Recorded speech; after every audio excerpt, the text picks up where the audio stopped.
আমি বর্তমানে শারীরিকভাবে অসুস্থ। দেশবাসীর কাছে আমি মনে হয় বেশি দিন বাঁচব না। আমি আমার স্বপ্নকে সবার হাতেই তুলে দিয়ে গেলাম। এই স্বপ্ন তোমরা সারা জীবন ধরে রাখো। এভাবে যেন কান্নাজড়িত কণ্ঠেই কথাগুলো বলছিলেন চিত্রনায়ক ইলিয়াস কাঞ্চন। ভিউয়ার্স, কি এমন হলো আবার নতুন করে? কেনই বা এভাবে কান্না করে কথাগুলাই বলছিলেন ইলিয়াস কাঞ্চন? এ বিষয়ে জানতে সম্পূর্ণ ভিডিওটি দেখে আমাদের সঙ্গেই থাকুন। লন্ডনে মেয়ের বাসায় থেকে দীর্ঘ 15 মাস চিকিৎসা নিয়েছেন চিত্রনায়ক ইলিয়াস কাঞ্চন। ব্রেন টিউমারে আক্রান্ত হওয়ার পর থেকে একেবারে তার জীবনটা যেন এলোমেলো হয়ে গেছে। নিজের কোনো খেয়াল রাখতে পারছেন না তিনি, কোনো কিছু মনেও রাখতে পারেন না। স্মৃতিশক্তি একেবারে লোপ পেয়েছে। দীর্ঘ 15 মাস লন্ডনে চিকিৎসার পর দেশে এসেছে ইলিয়াস কাঞ্চন।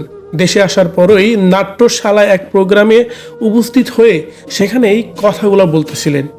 ইলিয়াস কাঞ্চন তার বর্তমান জীবন এবং কি ভবিষ্যতের পরিকল্পনার কথাই এই তরুণ প্রজন্মের কাছে রেখে গিয়েছেন। তিনি কান্নাজড়িত কণ্ঠেই বলতেছিলেন, নিরাপদ সড়ক প্রতিষ্ঠাতা কোনো একক ব্যক্তি বা একটি সংগঠনের দায়িত্ব নয়।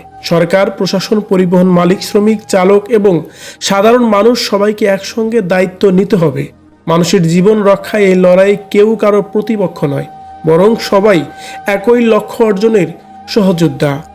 এ সময় ইলিয়াস কাঞ্চন তার নিজের শারীরিক অবস্থা তুলে ধরেন এবং তিনি বলেন, অসুস্থতার কারণে আগের মতো সক্রিয় থাকতে পারছি না। মহান আল্লাহর কাছে সুস্থতা কামনা করছি এবং সবসময় করি। আবার সুস্থ হয়ে সবার সঙ্গে নিরাপদ সড়ক আন্দোলনে যুক্ত হওয়ার শক্তি যেন আমি পাই। একই সঙ্গে দেশের মানুষের সঙ্গে নিরাপত্তা ও শান্তি সমৃদ্ধি কামনা করছি। এ সময় আবেগঘন বক্তব্যের আন্দোলনের ভবিষ্যৎ নিয়েও আশাবাদ ব্যক্ত করেন ইলিয়াস কাঞ্চন। উপস্থিত সবার উদ্দেশ্যে তিনি বলেন, নিরাপদ সড়ক প্রতিষ্ঠার স্বপ্ন আপনাদের হাতে তুলে দিয়ে যাচ্ছি। আমি না থাকলেও আপনারা এই দাবিকে বাঁচিয়ে রাখবেন এবং বাস্তবায়নের জন্য নিরলসভাবে কাজ করে যাবেন। এ সময় ইলিয়াস কাঞ্চনকে দেখা যায় যে কাগজে লিখে এনে সেটা দেখে দেখে ইলিয়াস কাঞ্চন কথাগুলো বলতেছিলেন। তার কারণ তার স্মৃতিশক্তিতে অতীতের কোনো স্মৃতি সেরকম ভাবে মনে নেই। সে বলতে গেলে সবকিছুই দেখে দেখেই বলতে হয় তাকে, এতটাই তার স্মৃতিশক্তি লোপ পেয়েছে।